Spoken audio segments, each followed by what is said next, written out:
Саламатсыздарбы, урматтуу телекөрүүчүлөр, эфирде жаңы башат. Кыргыз президенти Алмазбек Атамбаев өткөн аптада Астанада Евразис саммитинде бажы биримдигине байкоочу статусун алуу, андан соң мүчөлүккө кошулуу үчүн барган. Биздин мамлекеттин бул уюмга кириши азыр каралып жатат. Так датасы азырынча белгисиз. Мына ушундан улам биздин мамлекеттин бул уюмга кошулуу туурасындагы ниети, же болбосо бул багыттагы кадамдар бул шашылыш болуп жатабы, же тескерисинче кечигип жатабы? Деги эле Кыргызстан мындан кандай утушка ээ болобу, же утулуп калышы мүмкүнбү? Кайсыл жакшы жактары бар, кайсыл жаман жактары, кайсыл кесепеттери болушу мүмкүн? Кайсыл тобокелчиликтер бар, кайсыл утуштар болушу мүмкүн? Мына ушулардын тегерегинде биз бүгүн талкуу жүргүзмөкчүбүз. Студиябызда конокто Кубанычбек Идинов, экономика илимдеринин доктору, Кыргыз улуттук университетинин экономика жана финансы институтунун профессору. Борбор Азиядагы эркин базар институтунун директору, көз карандысыз эксперт Мирсулжан Намазалиев жана дагы Кыргызстандын ишкерлер бирдигинин аткаруучу директору Замир Шайыков. Урматтуу коноктор, убакытта биздин студиябызга келип бергениңиздерге ыраазычылык билдиребиз. Азыр маекти баштаардын алдында атайын биздин бүгүнкү тема боюнча сюжет даярдалган эле. Азыр ошол сюжетти көрүп туруп, анан кийин маекти баштасак.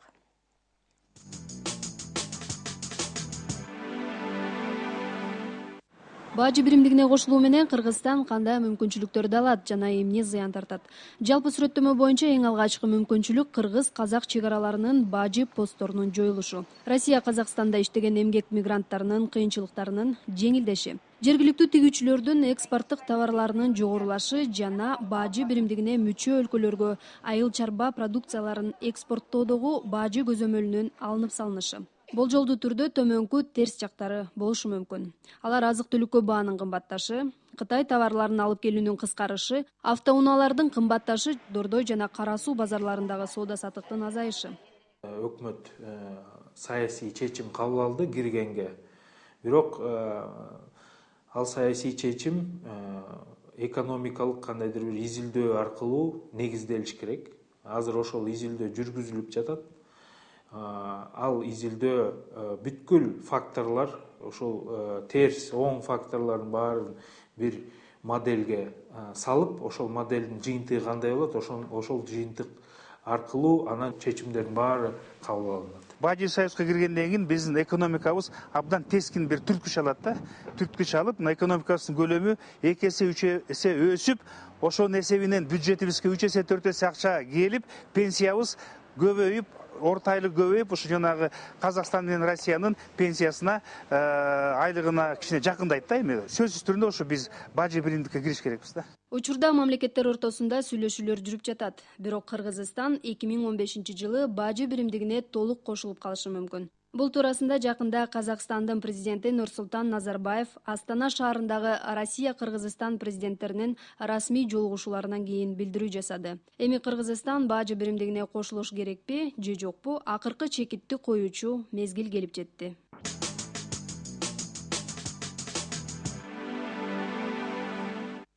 Мына ушул сюжетте айтылгандай, бажы биримдигине кирүү керекпи деген суроону баштаардын алдында биз бири-бирибизге эмне менен кызыкпыз деген суроону мындай талдап алсак да, деген нерсе, ушул нерсени талдап алсак.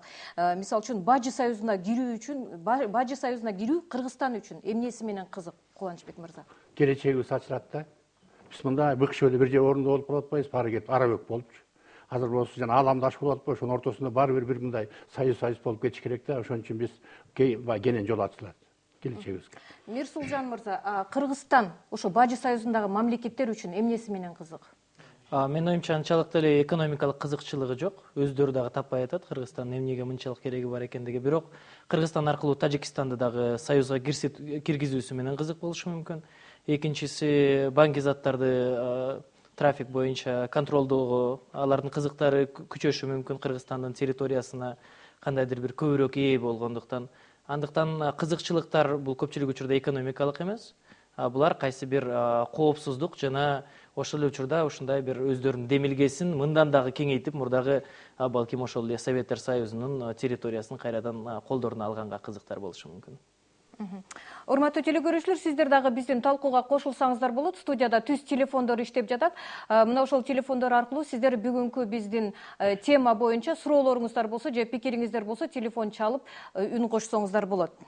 Урматтуу эксперттер, сүйлөшүү процессин кандай баалайсыздар? Биздин өкмөттүн кадамын кандай деп баалайсыздар? Шашып жатабы же балким кайра кечигип жатабы, тескерисинче? Бул өкмөттүн планы бардай пикир калтырып жатабы же тескерисинче андай болбой жатабы? Кыргызстан Бажы Союзуна кирген мамлекеттер менен тең ата партнербу же тек гана алардын башка мамлекеттердин баягы айткандарынын бардыгын аткарууга мажбурбу? Жана Евросоюзда Грециядайбыз да. Кыргыздар тарыхыбыз аябай бай, бирок биз мындай кичине ошолор менен чогуу жашасак деп, ошол биздин ички дүң продукциябыз киши башына өнүктүргөндө начарыраак болуп атат да. Мисалы Казакстан азыр адам башына $10,000 продукция чыгарат, биз болсо болгону $1,000 чыгарып атабыз. Өнүгө албай атабыз да. Ошонус менен келгенде жана экономикалык жакты болуп атпайбы? Биринчи иретте биз үчүн экономикалык жактан кызык да. Эмне дегенде ошондо жанагы Белоруссиянын, Россиянын, Казакстандын капиталдары бизге кирет эле. Биринчи иретте айыл чарбасын, продукциясын кайрадан иштетип эле өзү ошол Казакстанга сатканга, Россиянын тек Сибирь жагына саткангачы биз ошонусун рынокто болмок, бизде баягы алыш бериш болмок да. Жана границага барып алып товарын өткөрө албай, сүтүн өткөрө албай, тиги пиясын өткөрө албай күйүп кетип атпайбызбы? Андайдын баары жок болот да. Ошого баягы тездеген аракет кылыш керек. Менимче өкмөт даже муну албетте бул өкмөт эмес, илгери эле булар түзүп атканда кошо кирип кетишибиз керек болчу. Биз андай кичине чайып алып туруп отурганып, анын ортосунда революциялар болуп атып, анан ошол менен кечигип калдык да. Мирсулжан мырза, сиз кандай ойлойсуз? Биз шашып аткан жокпузбу? Менин оюмча, жана жогоруда айтып кеткендей, мурда таможенный союз түзүлүп атканда эле кирип кетсек, анда менин оюмча 2010-жылкы революция андан дагы эртерээк болмок. Себеби дегенде бул түздөн түз өзүбүзгө жамандыкты каалап жаткандыгыбыз болмок. Себеби дегенде биринчиден өзүбүзгө окшогон эле көчөдөгү өзгөчө эң кедей адамдар үчүн бул абдан оорчулуктар түзөт. Мисалы, эң арзан товарлардын баалары кымбаттайт. Ал түгүл машина дебей эле коелу, баалары 2-3 эсе көбөйүп кетиши мүмкүн. Пенсионерлер алар кантип Казакстандын баасында, Россиянын баасындагы акчалар менен жашай алат? Же болбосо пенсионер эмес, айылдагы биздин өзүбүздүн жарандарыбыз, шаарга жаңадан иштейин деп келген адамдар, көпчүлүк товарларды биз Орусиядан алып келбейбиз да. Ошол эле Кытайдан дагы эмес, көпчүлүгү Кытайдан, бирок андан тышкары Туркиядан дагы келет, Түштүк Кореядан келет, Европадан, Америкадан келет. Алардын ичинде кийим-кечек, алардын ичинде кандайдыр бир тамак аштын дагы продукциялары бар, аларга кошо турган продукция бар, абдан көп продукциялар. Аларга кошумча кандайдыр бир пошлиналар, мисалы азыркы учурда Кыргызстандын орточо пошлинасы 5.1% болсо, анда азыркы Бажы Союзунун пошлинасы 2 эсе чоң. Бул аркылуу изилдөөлөр боюнча көпчүлүк товарларга 20%дан 150-200%га чейин өсүшү ар кандай категориясына карата болушу мүмкүн деп жатат. Демек, бул биз өзүбүзгө абдан оор залаканы тийгизген турабыз. Албетте, чиновниктер, саясатчылар буну сезбейт. Себеби дегенде баягы эле Белинка алардын машиналарына торолуп турат, баягы эле ак үй, баягы эле көк үй, баягы эле резиденция. Бирок биздин жарандарыбыз мындан кыйналат. Ал эми менин оюмча азыркы биздин өкмөттүн кылып жаткан ишин түз бир айтып сындоого болбойт да. Себеби дегенде биринчиден алар ооба биз киребиз дегени менен бир бетке айтууга болбойт. Бир бетке айтууга болбойт деп ойлойм. Себеби дегенде алар ооба биз киребиз дегени менен, бирок алар өздөрү сезип турат. Мындан абдан оор кыйынчылыктар болорун. Өткөндө 2010-жылы электроэнергия менен газга кичине эле тарифтер көтөрүлдү эле, элдер кандай капа болду. Азыркы учурда көчөгө чыксаң баардык товарларга ошол Бажы Союзунун баалары таасир этет. Андыктан биздин өкмөт өзү дагы шашпай, коомчулукка, Орусияга, Казакстанга ооба биз киребиз деп, бирок өздөрү андан жооткотуп, коркуп, ошондуктан көп иштерин кылган жок. Ооба биз жол картасын түзөбүз деп айтылган сөзү менен анысы деле жай кетип, айтор алар өздөрү дагы ушуга өтө эрте кирип кетпесек экен дегендей тилек кылгандай да. Андыктан мен түз баалабайт элем. Бирок менин оюмча кандайдыр бир срокторду коюп биз ошол учурга точно киришибиз керек деген бул туура эмес. Себеби дегенде Бажы биримдиги менен Кыргызстандын мыйзамдарынын ортосундагы синхронизация, экөөнүн бириктирүү боюнча, акыркы изилдөөлөр боюнча 25% биздин нормалар боюнча биз дал келбейт экенбиз. Анда алар боюнча биз ошол эле ВТОнун мүчөлөрү менен сүйлөшүбүз керек. Бул абдан чоң убакытты дагы талап кылышы мүмкүн. Анан мына биз киребиз деп койсок, бул убактысы баягы эле кайрадан сот иштерине Замир мырза, ишкерлер кандай ойдо?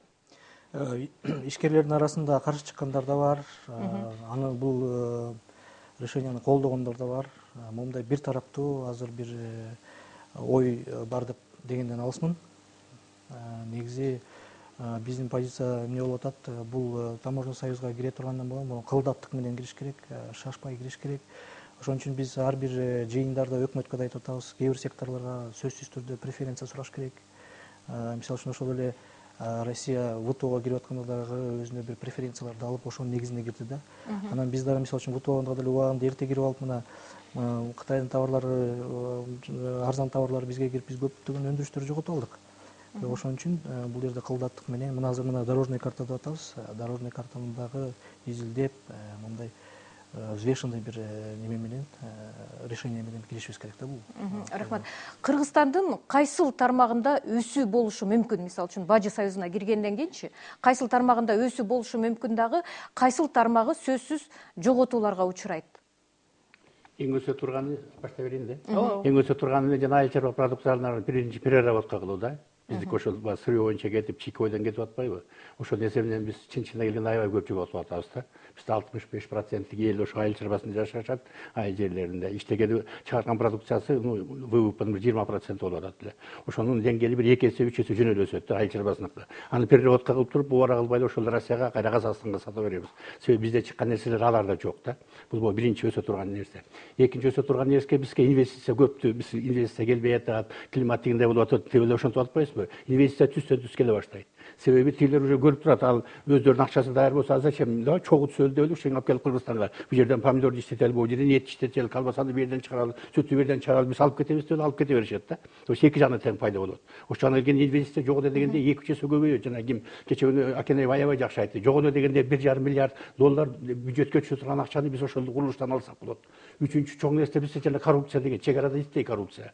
Ошол жанагы, кстати, Жумакадыр айтып аткандын бирден бир принципи ошондо. Биз Кытайдан алып келип аткан арзан товар, Туркиядан алып келип аткан арзан товардын көбүгү алардан өткөн границада бирде, бизге кирип атканда чет менен кетет да. 10 машина кирсе 1 машина деп жазып коет. Ушундай эле көп нерсе бар. Ал тиги мынча болду айтып коелу, тиги даже Кытайдан келип аткан товардын ичине кишилерди катып келип тиги эмеге Кара суу базарынан келгенде качып кирип, жанагы прописка жок жумушчу болуп кетип аткандар да бар. Ошонун баары токтойт. Жалаң ошонун эсебинен биз границадагы эле теневой экономиканы жанагы ошол жүрүп аткан нерсени токтоткон эсебинен биздин бюджетте бекит дагы игеречегине жол ачылат. Сөзүңүзгө аралжы азыр телефон, уюлдук телефондон теле көрүүчүбүз чыгып жаткан экен. Саламатсызбы, өзүңүздү тааныштырып, сурооңузду же оюңузду айтып берсеңиз. Кайсы жактан чалып атасыз? Талас областынын Кара Бура районунан кооперативмин, Төмөн Тамга Аман деген, өзүм айыл кеңеши депутатымын. Мен бул аксакалга кошулбайм. Мен айыл чарбада иштеп, айыл чарба кооперативимин. Биздин товар бир эле ордунда турат, кымбаттабайт. Бул эки жигитке мен кошулам. Оңдойбуз деп сизге окшогон атка минерлер Кыргызстандын ойронун чыгарып коет. Пока биз эрте кошулубузга. Сурашыңыз аксакал. Мен айыл чарбада иштеп келем. Ошол биздин продукция азыр Турцияга кетип атат. Турциядан Европа аркылуу, Болгария аркылуу биздин фасол кетип атат. Бул эч убакта бизге кымбаттабайт, сиз билдирип коюңуз. Али биз эрте Кыргызстанды кум төртүзгө ушинтип жайлап алганбыз. Дагы жайланып калабыз. Ушуну ойлонуп туруп кирсек болот. Мына эки жигитке мен аябай ыраазымын. Рахмат, оюңуз түшүнүктүү болду. Рахмат, оюңуз түшүнүктүү болду. Ушул жерден мен сизге мындай суроо менен кайрылгым келип жатат. Ошол эле Казакстандын эксперттери, мисалы үчүн мындан 2 жыл мурун ушул Бажы союзуна кирип жатканда, алар дагы сиздей болуп аябай оптимисттик маанайда болушканда, алар дагы ушул айыл чарбасында алар деле биздей эле айыл чарбасы менен көбүнчө алектенет эмеспи? Айыл чарбасында аябай өсүш болот, айлык акы, пенсиялар көбөйөт, анан кийин инвестициялар түз келет дедиле. Азыр алардын маанайы таптакыр башкача. Жок, антип айта албайм. Көбүнчө ошо эксперттер. Мүмкүн, мисалы Казакстандык Назарбаевдин угуп мен ошого ишенип жүрөм да, эксперттерге караганда. Өткөн жолу тиги Россиядан түшкөн капитал, мисалы былтыркы жылга алган инвестиция, түз инвестиция, тиги эки киши, бизнесмен менен бизнесмен жолуккан 3 эсеге өстү да, 2 жыл ичинде, 3 эсеге. То есть, мисалы Казакстанга 1 миллиард түшүп аткан болсо, 3 миллиард болот. Ошолор Россия, Белоруссия менен түзүп аткан нерселер. Ошол эле мисалы Белоруссиянын жанагы Россиядагы бизде мындай болуп атпайбы? Мындай кандай деп айтсам, биздин бөлөк ала турган тиги Таласта ақсақалда туура айтып атат. Ал таласта фасол бар да. Фасолду Туркияга сатып атат. Ар жакка тиги эме андан ары Европага кетип атат. Туркия переработка. Ошону биз Кыргызстанга переработка жасай албай атабыз. Түрктөр рұқсат бербей атат. Алар тиги ойдон алып кетип атат, өзүбүз курганга завод жок болуп атат. Аны биз акча таап туруп курсак болот деген вариант бар да. Бул вариант бар иштелинет. Муну баары жабылып Ошол токтоп калат. казакстандык эксперттер мисалы үчүн баалардын кескин өсүп кеткендигин айтып жатышат. Ата мекендик өзүбүздүн продукциялары, өздөрүнүн продукциялары четке кагылып калгандыгын айтып жатышат. Дагы бир топ ушундай бир мындай негативдүү көрүнүштөрдү айтып жатышат да. Казактардын катасы мында болгон. Евросоюз, то есть жаңы биздин бул тамырдын союз түзүп атканда Кыргызстанды кошо ала киребиз дагы биз сырьевой предатор болуп кирмекпиз да. Экономисттер менен мен күнүгө сүйлөшүп жүрбөйм. Анан кийин ушундай кылып туруп силер сырьёсуну бергиле, совместно переработка кылабыз, аны дагы сатабыз деген. Кийин бизден бөлүнүп чыгып алгандан өздөрүнө сырьё жок да. Түбө эле калды, анан тала калды да, бөлөк эчтеке жок да. Бир аз кичине зерно бар, чын сөзүн ачык. Мирсулжан мырза, сиздин пикириңиз кайсыл тармакта өсүү болушу мүмкүн, кайсыл тармакта жоготуулар болушу мүмкүн? Кимдер жабыр тартат? Биринчиден, мигранттардын Кыргызстандан Орусияга, Казакстанга кеткендердин саны көбөйөт. Ушул жактан өсүш болушу мүмкүн, бирок канча деген жарандарыбыз ал жакка кетет, себеби дегенде алар үчүн көбүрөөк мүмкүнчүлүктөр түзүлөт деп убада беришип атат. Демек, биз өзүбүздүн жарандарыбызды дагы коңшу жакка жөнөтөбүз. Ал эми кайсы бир секторлор сөзсүз эле өнүгүп кетет дегенден алысмын. Себеби дегенде, мисалы, айыл чарбабы же фермердикпи, ошол эле койдун эти бир учурда ирандыктар сатып алып, анан кийин өкмөттөн жок, биз өзүбүзгө жетпей калат экен, баасы кымбаттап кетет экен деп, бир ирандан коркуп, ошондой бөгөт кылганга аракет кылышкан. Бул демек биз жалаң эле дүйнөлүк соодадагы 2% элеген Орусия, Казакстан, Беларустун маркеттерине, базарларына эле чектелип калбастан биз башка жактарга да чыкканга мүмкүнчүлүгүбүз бар. Ошол эле жылкынын этин Жапонияга жөнөтөбүз дегендер бар. Жана башка. Менин оюмча, азыркы учурда мисалы айтып атпайбы, таласта фасолду кайрадан иштетип чыгуучу фабрика түзүлбөгөнүнө түрктөр уруксат бербей атат деп. Менин оюмча, бул абдан кызык кеп да, себеби дегенде биз өзүбүздүн өлкөбүздө түрктөрдү таластан дээрлик адамдар көрбөйт эле. Бирок алар ал жактан фасолдорду алып кетет. Көпчүлүк учурда, эгерде эсиңиздерде болсо керек, мен өзүм дагы фасол өстүргөм, ошол эле таластын аймактарынан. Көпчүлүк учурда бул маселелер бул чиновниктерге такалып калчу. Чиновниктер өздөрүнүн шапкаларын, өздөрүнүн проценттерин алгандыктан биздин фасолдор абдан арзан баада сатып калчык. Анан ошого биз кыжырланчык. Андыктан менин оюмча бул жактагы маселе, биз Бажы союзуна кирсек, эртең эле орустар келип, казактар келип бизге фасолду кайрадан өндүрө турган фабрика курат дегенде эмес. Бул ошол эле орустар менен казактар биздин сот системабызды өзгөртүп салбайт, биздин контракттык укуктук системабызды өзгөртүп салбайт, биздин салыктык системабызды өзгөртүп салбайт. Алар үчүн бул жакка келип, бул жактан барып, бардыгын өздөрүнө ташыганга ошол деле фасоль алар үчүн деле анчалык деле кызыктуу эмес. Демек, мисалы, фасоль үчүн Туркия, Болгария кызыктуу болсо, эт үчүн Иран менен Дубай, Араб Эмираттары, Жапония кызык болсо, демек биз эмне үчүн өзүбүз кайсы бир эки өлкө менен чектешибиз керек. Анан акыркысы, жана айтып жатпайбы, чек арадагы коррупция токтолот деп. Менин оюмча, Казакстан менен Орусияда коррупция жок, аларда коррупция токтолуп калган деп айтуу бул абдан эле мындай ал жактагы ситуацияны жакшы билбегендикти түшүндүрүп калышы мүмкүн. Себеби дегенде азыркы дүйнөлүк рейтингтерди карап көрсөк, ошол эле Орусия, ошол эле Казакстан Кыргызстандын жанында эле турат. Биз үйрөнө турган өлкөлөр ошол Казакстан менен Орусия болсо, анда биз өтө алга жылып кете албайбыз. Биз дүйнөлүк өлкөлөр ал кызматташыбыз керек, аны үчүн өзүбүздү чектебешибиз керек. Анан эң негизгиси, мен азыркы айтып атканым эми абдан эле мындай кеңири мааниге ээ болуп калып атпайбы? Эң негизги менин кооптонгонум бул жарандар. Себеби дегенде баалар өсөт бүттүк продукцияга. Суу алдыкпы, же болбосо кийим алдыкпы? Кийимди качан эле биз Орусиядан алып кийип жүрөбүз акыркы жылдары. Булар ар кайсы өлкөлөрдөн келет, ал түгүл Бангладештен келет.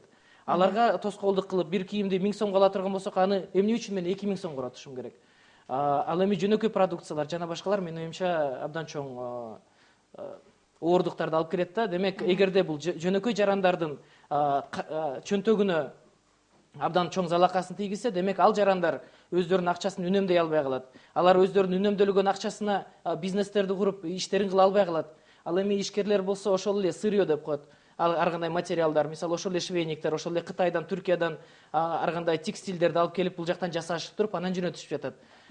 Демек, ал сырьёдагы баасы өзгөрүп, баасы өнүгүп кетиши мүмкүн.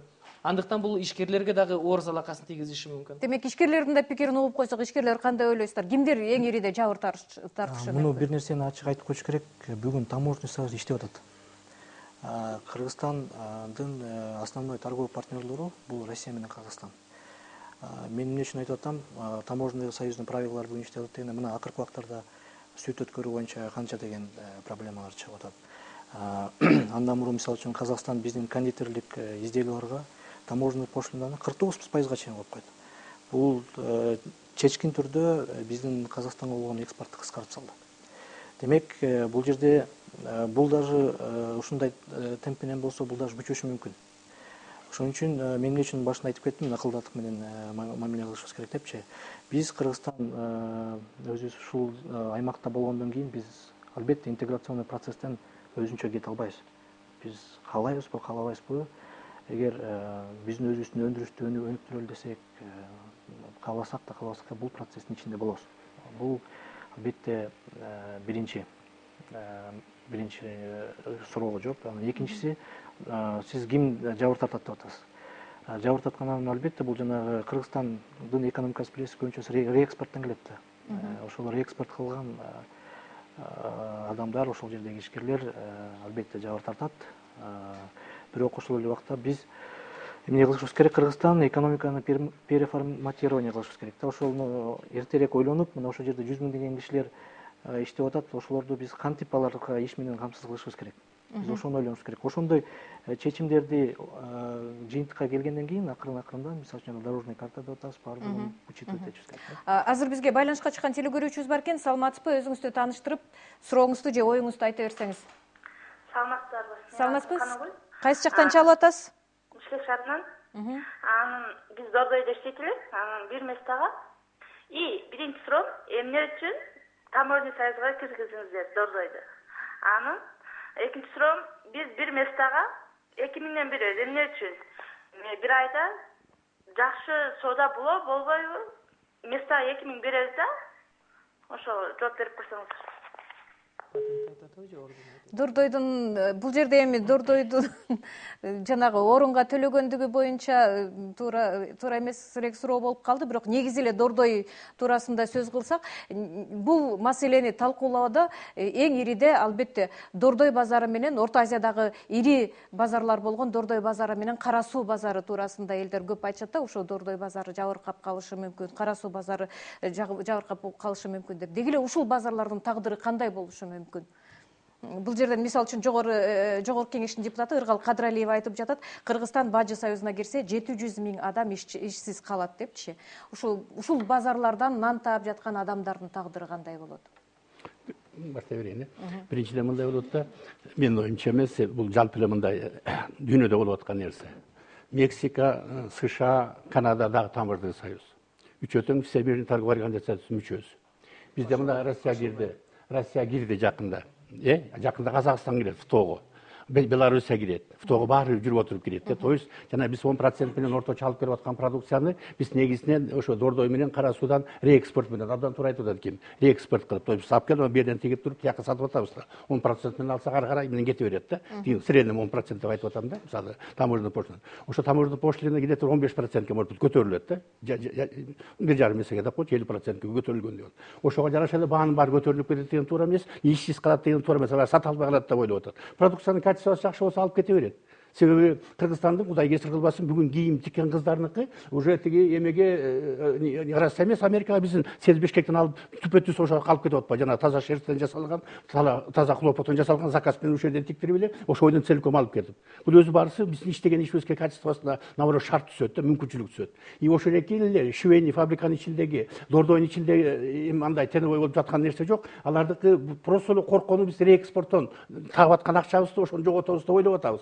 Анстен аны жоготобуз, себеби потому что жакында барып жүрүп отуруп дүйнөлүк соода уюмуна киришет да.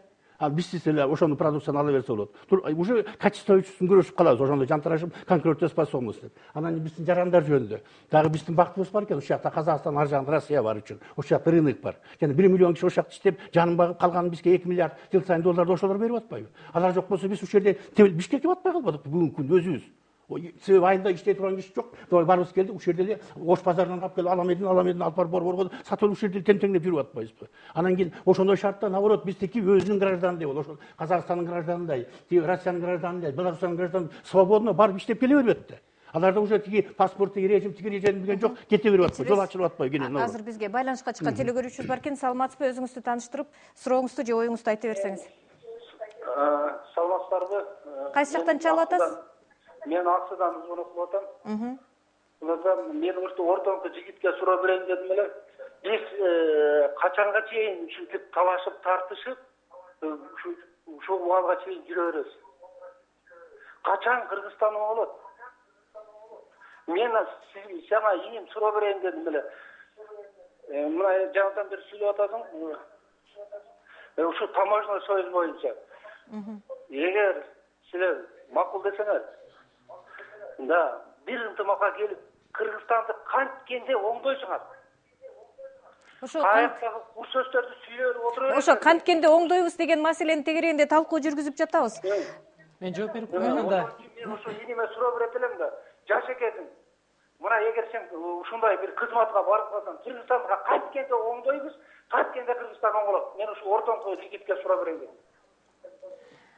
Чоң рахмат сурооңузга. Мен темадан анчалык алыстабайын, бирок эң биринчиси кеңешип кескен бармак оорубайт деп коет. Эгерде азыр кеңешпесек, эртең 100 миңдеген, 200 миңдеген жарандарыбыз нансыз, чайсыз калып калышы мүмкүн. Андыктан бул маселелерди эң алгач аркылуу аргументтерди келтирип, стол үстүндө эшикке чыгып элдер менен жолугушуп, ошолордун негизинде мамлекетибиз кандайдыр бир чечим кабыл алса, мындай чечим менин оюмча көпчүлүк адамдын көңүлүнө да толот деп ойлойм. Андыктан эң негизги биздин максатыбыз өзүбүздүн дагы пикирибизди. Мен мисалы эмне үчүн бул жакта келип сүйлөп жатам, себеби дегенде биз ошол эле Дордойго, ошол эле Кара Сууга, ошол эле башка базарларга барып, көчөдөгү адамдар менен биз ар дайым изилдөөлөрдү жүргүзөбүз. Ар дайым алардын пикирлерин угуп турабыз. Анан ошол биз чогулткан маалыматты кайра коомчулукка жеткизип, бийлик өкүлдөрүнө жеткизип, анан алардын позициясын билдирүү. Бул менин дагы бирден бир максатым бул жерде. Анан менин айта турганым, бул Бажы союзу менен эркин соода келишимдери бул эки башка нерсе да. Мисалы жанагы ошол эле Америка, Мексика, буларда деген Бажы союз деген жок. Булардын тарифтери бир эмес. Булардын чегарасы бир эмес. Мындай Бажы союздун бир гана успешный примери бар, бул Европейский союз. Европа биримдиги. Бирок алар буга канча деген жылдар бою биринчи көмүр боюнча келишим кабыл алып, анан ушинтип акырынан келишкен да. Бул Бажы союзу болсо өзү өлкөлөр эффективдүү эмес. Эң коррупциялык өлкөлөр биздин өлкөбүздө кошулуп алып. Анан дароо 2 жылдын 3 жылдын ичинде дароо Европанын деңгээлине секиргенге аракет кылып жатат. Бирок ошол учурда ошол эле Казакстан, мисалы Россияда деле Владивостокто канчалар жүрөт кыйналышып. Казакстанда деле жүрүшөт. Азыр референдумга кол чогултабыз, биз мындан чыгабыз. Бул биздин өзүбүздүн кызыкчылыгыбызга такыр жооп бербейт экен деп. Жана айтты, чегарадан сүттөр, эттерди Кыргызстандан Казакстанга кое бербей атат деп. Ошол эле Казакстандагы ошол эле ун, ошол эле эттерди Орусияга да кое бербей жаткан учурлары көп болуп жатат. Ошону көтөрүп чыгышып атат. Анан бул жакта деген тарифтик барьер менен тарифтик эмес барьер дегендер бар соодадачы. Анан бул эч качан бул чегара жок болуп калат, же болбосо мындай дегени дагы жок бул Бажы биримдигинде. Алар кала берет, каалаган учурунда алар эми күчтүү мамлекеттерде өздөрүнүн рычагтарын колдонуп ишке киргизе берет. Мисалы Орусия менен бизге айтып келет, нефть боюнча деле көп сүйлөйбүз. Биздин нефтибиздин баасы, бензинибиздин баасы арзан болушу мүмкүн деп. Азыркы учурда Кыргызстандагы бензиндин баасы дүйнөдөгү эң арзан бензиндердин бири. Экинчиден, Орусия жакпаган өлкөсүнө ал түгүл Бажы биримдигинин ичинде болсо дагы, ага дагы пошлинаны койгон учурлары бар. Беларуська Лукашенко канча жолу кыйкырып айтып жүрдү. Үчүнчүдөн, Назарбаев бул ошондуктан берилди да жанагы тең ата мамлекеттерибизби, тең ата партнерлорубузбу деген суроочу. Ооба, тең ата партнерлук, мисалы Дүйнөлүк соода уюмунда ар бир өлкөнүн бирден добушу бар. Бул жакта болсо, эгерде жакшылап карап көрө турган болсок, кимдин кандай добушу бар, кимден канча адамдар ошонун секретариатында иштейт. Бул учурда абсолюттук көпчүлүк бул Орусиядан, анан Казакстандан, Беларустан, анан кээ бир бөлүкчө Кыргызстандан өзүбүздүн дагы экономикалык саясатыбызды аныктоого менин оюмча бул чоң залакасын тийгизиши мүмкүн деп ойлойм. Биз ошо биздин Бажы союзуна киришибиз азыр керекпи, ушунчалык зарылчылыкпы деген суроону элдерге коюп туруп, эл ичинде сурамжылоо жүргүзгөн элек. Азыр ошону көрүп туруп, анан кийин кайра маегибизди уласак.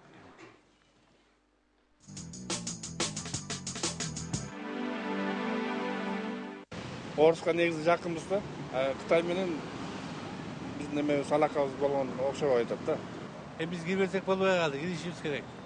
Элге каягы жакшы болсо, ошол жакшы да балдарына. Тынчылык болсо бизге. О эл ителе болот. Мен маршрутка айдайм чынындачы. Дордой, пордой жабылса, анан эми мына Казакстанга 30% чыгабыз деп атпайбы мына чынындачы. Мен киргенге каршы элемин чынын айтканда. Бүт барды кымбаттайт. Бардык товар кымбаттайт.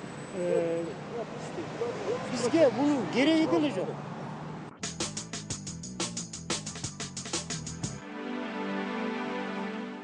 Бул элдин пикири болду. Эң ириде кимдер жабыр тартат? Жана Дордой базарлары жабылып калат деп дагы элдер айтып жатышпайбы? Жабылып калабы? Ишкерлер кандай ойлойсуздар? Жок, менин оюмча жабылып калбайт, бирок торговый оборот биринчи убактарда ылдый элет. Анткени азыр эле сезилип атат. Мисалы үчүн Дордой Кара Суу базарындагы сооданын деңгээли түшүп кеткен. Муну биз айтып кетишибиз керек биринчиден. Экинчиден ошол ситуациядан чыгыш үчүн эмне кылыш керек? Биз момундай проекттер менен чыкканбыз, жана логистический центрларды куралы депчи. Ошол эле Дордойдун базарынын негизинде, ошол эле Кара Суу базарынын негизинде логистика центрларды куруп, ошол жанагы башка бир деңгээлге чыгышыбыз керек деген ой менен. Андан кийин мына жанагы неме жөнүндө айтып кеттик, мисалы сельскохозяйствонун немеси өсөт депчи. На самом деле фермерлерге, мисалы үчүн ошол эле Казакстанга барып сатканга бул оңой болот. Бирок ошол эле учурда Кыргызстандагы баалар көтөрүлүп кетиши мүмкүн да. Ошол эле товарларга. Бирок в целом мына товарооборот башка өлкөлөр менен өсөт. Муну мына Казакстандын примеринде деле, Россиянын примеринде деле көрүп атабыз. Жана дүйнөлүк соода уюму туурасында да сөз кылып кетпедикпи? Мына Россия азыр Казакстан кирген турат. Кыргызстан болсо союз курамындагы мамлекеттердин ичинен биринчи болуп, бүткүл дүйнөлүк соода уюмуна кирген эле, мүчө болуп. Ал эми азыр мисалы үчүн Бажы союзуна кирсе, башка мамлекеттер үчүн, тышкы мамлекеттер үчүн чек араларын жабууга туура келет. Ал болсо биздин жанагы бүткүл дүйнөлүк соода уюмунун мүчө болгон шарттарга, анын талаптарына жооп бербей жатпайбы? Мындай болгон учурда Кыргызстанга кандай санкциялар болушу мүмкүн? Санкциялар болбойт. Тиги биринчиден жанагы биздин Советтер Союзунун ичинде биз биринчи болуп кирип кеткенибиз бизди ачарчылыктан сактап калды да.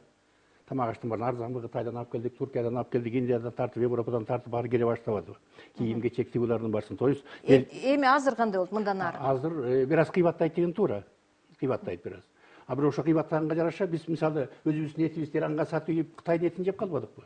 Сыкөлгө барсаңыз бир ресторанда кыргыз эти барбы деп сурайсың. Жок да, өзүң союп албасаң, баля жалаң Кытайдын этин толтуруп койгон, алып келип арзан, притом 50 жыл мурун сакталып калган катаган эттен эмеден кошуп коюп жеп атпайбыз. Бишкектин ресторандарында нормальный кыргыздын этин издеп көрсөңүз азыр барып, 3төн 1ден тапсаңыз жакшы. 3төн 1ден да таба албайсыз. То есть 70% биз Кытайдын этин жеп атпайбыз. Мисалы үчүн азыр биз деген башка мамлекеттер үчүн өзүбүздүн чек араны жабыш керек болот. Жабылбайт, эчтеке жабылбайт. Жөн эле жана таможня пошлинада единый таможня эле, жана граница, таможня граница болуп атпайбы? Ошондо эле единый граница турат. Кирип аткан товарлар жана биздин таможный ушу 4 мамлекеттин койгон таможнясы менен ошонун 4 мамлекеттерин, башка мамлекеттер? Башка мамлекеттер кире берет. Биз ВТО бүткүл дүйнөлүк соода уюмунун мүчөсү болгондон кийин ошол мүчөсү болуп эле бүткүл дүйнөлүк соода уюмунун уставын сактай беребиз. 10%тон коюлду, 10% менен ала беребиз. Кээ бир товарлардын ичинен калгандары бөлөк аны ошону маневрировать этсек болот да. Зависимость от наших интересов. Жанагы мен айтып кеткендей, кай бир товарлардын категориясы боюнча биз ВТОдун алдындагы өзүбүздүн убадаларыбыздан артка кетпейт экенбиз. Бирок кайсы бир азыр мен саны эсимде жок, бирок абдан эле көп категориялар боюнча биз ага дал келбейт экенбиз. Демек бул боюнча отдельный өзүнчө сүйлөшүүлөрдү жүргүзүп, өзүнчө келишимдер менен баары бир ВТОнун дүйнөлүк соода уюмунун өзүнүн процедуралары бар. Ал жакта деген 150дөн ашуун өлкө болуп калдыбы? Ошо кимиси менен биздин мамилелерибиз болсо, алар менен макулдашууга мен оюмча биз мажбур болобуз. Анан дагы бир нерсени айткым келип турат. Көпчүлүк учурда биз эми кирбей эле турабыз да. Анан абдан оптимисттик көз караш менен ой кире берсек эмне болот экен, эми көтөрүлөбүз да деген эле бир сөздөр болуп калбашы керек да. Себеби дегенде өткөндө эле Казакстандан эксперттер келип кетти. Алар айтып жатат, Казакстандан силер ойлоп атасыңар азыр Кыргызстанда Казакстан тим эле жыргап атат. Тетиринче биздин экономикабыздагы өндүрүшүбүз түштү. Анан экинчиден Казакстанда өндүрүлүп жаткан кайсы бир продукцияларды ошол ал түгүл Орусияга экспорттош үчүн биз ошол эле Бажы Союзунун лабораторияларынын сертификаттарынан өтүп өзүбүзгө деле бюрократия болуп калды дейт. Кыргызстандын кайсы ишканалары ал лабораторияларынан өтөт, эгерде Казакстандан бир нече эле компаниялар ошондой лабораториялардан өтүшсө. Андыктан менин оюмча канчалык деңгээлде биздин экономикабыз, биздин ишкерлерибиздин продукцияларынын сапаттары ушул бажы биримдигине жарашат. Канчалык деңгээлде биз бул жерден жөндөн-жөн утулуп калып, өзүбүздүн товарларыбызды өзүбүздүн үйүбүзгө эле сактап калбайбыз. Ушундай негизги суроолор туулуп жатат. Ал эми чек-аралар боюнча албетте ар бир өлкө өзүнүн чек-арасын сактайт. Биздин өлкөбүз өзүбүз эгемендүү, бирок кандайдыр бир экономикалык саясатты аныктоо боюнча суверенитетибизди, эгемендигибизди ошол Бажы Союзуна берип атабыз да. Убактыбыз өтө кыска калды. Ошол эле учурда ошол Бажы Союзуна кирсек жакшы болот деген аргументтердин бири, мисалы үчүн жанада биз учкай белгилеп кеттик, мигранттардын абалы жакшырат деген пикир айтылып жатпайбы? Ушул боюнча сиз кандай ойлойсуз? Мисалы үчүн ошол эле мигранттардын балдары ошол башка мамлекеттерде мектепке бара алат экен, балдар бакчасына бара алат экен, алардын абалы жакшырат экен. Бул жакшы жагыбы? Менин оюмча Кыргызстансыз Орусия менен Казакстан анысы деле бир жакка кете албайт. Биз аркылуу алардын кызыкчылыгы Тажикстан турат, биз аркылуу Өзбекстан турат. Андыктан бизди кандайдыр бир жакка эле изоляция кылып эле бизге каршы чыгып эле иш кылгандыгы болбойт деп ойлойм. Анан экинчиден мигранттардын жарымынан көбү Орусиянын жарандыгын эч эле алып койгон. Казакстандын жарандыгын алып койгон дагы бар. Ал түгүл кече мигрант болуп иштеп келип, бирок кайра Кыргызстанга кайткандардын арасында дагы көпчүлүгү орустардын паспорту менен жүргөндөр бар. Андыктан биз Кыргызстан үчүн абдан облегченный да. Андыктан менин оюмча Кыргызстан анда эки жарандуулук маселесин карап туруп эле ошол аркылуу чечсе болот. Бул маселени анчалык башка жарандарга кыйынчылыкты башына түшүрбөй. Негизи мигранттардын саны дагы кескин өсүшү мүмкүн экендиги айтылып жатат. Мисалы үчүн пособияга которсок, бул биздин мамлекеттин мындай чөнтөгүнө канчага бул туура келет? Булар өскөнү жакшы да мигранттардын. Биздин тиги пенсияга чыгып аткан милиционерлер эмне үчүн Россияга барып пенсияга чыгып атышат? Аякта $1000 алат. Биздин милиционерлердин пенсиясы 1000 сом деп коелучу. Аркы беркесин кошкондо 3000 сом, 4000 сом, 5000 сом айырмасы аспан менен жердей болуп атпайбы? Мындай аралашып, конечно, пенсияга чыкканда бар бошакка иштесин. Окумуштуулар, мисалы жөнөкөй кандидатын алып, бизде 500 сом алат деп коелучу, эмесин айылынан сырткары степени үчүн биз 300 сом беребиз.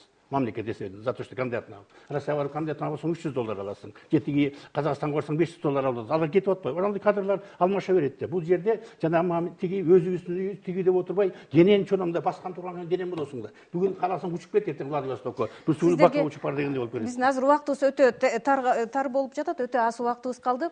Кыска мөөнөттөгү перспективада кыйнала тургандыгыбызды бардык эле эксперттер айтып жатат да. Ошол эле мисалы үчүн коңшу Казакстандагы кирген, Бажы Союзуна кирген коңшу Казакстандын эксперттери дагы айтып жатат. Мына ушундан улам азыркы биздин экономикалык, саясий, социалдык абалдарыбызды эске алуу менен жакынкы арада Кыргызстанга бул мындай өтө бир оор сокку болуп калбайбы? Сизден баштасак. Мен айтып кетишим керек, мына азыр Кыргызстан буну көтөрө алабы? Мындай Бажы Союзуна азыр биз 30 секунд. Биз азыр кире элекпиз, бирок ошого даярданышыбыз керек да. Эгер мындай саясий чечим кабыл алынгандан кийин, ошол биздин эле өндүрүштү даярдаш керек. Ошол эле биздин лабораторияларды даярдаш керек. Даже биздин жана фитосанитарный мындай өйдө деңгээлде даже лабораториясы жок. Ошон үчүн биз жогорку кеңешке мыйзам долбоорлорун кирип атабыз. Урматтуу депутаттар, азыртан даярданып баштайлы. Анткени деген биздин товарлардын көбү эле конкурентно способный эмес, аны биз түшүнүп эле турабыз. Ошон үчүн азыртан даярданып башташыбыз керек. Бирок Кыргызстан бул интеграционный процесстен четте калбаш керек, кириш керек. Анда эмесе биздин убактыбыз соңуна чыгып калды. Саламатта калыңыздар.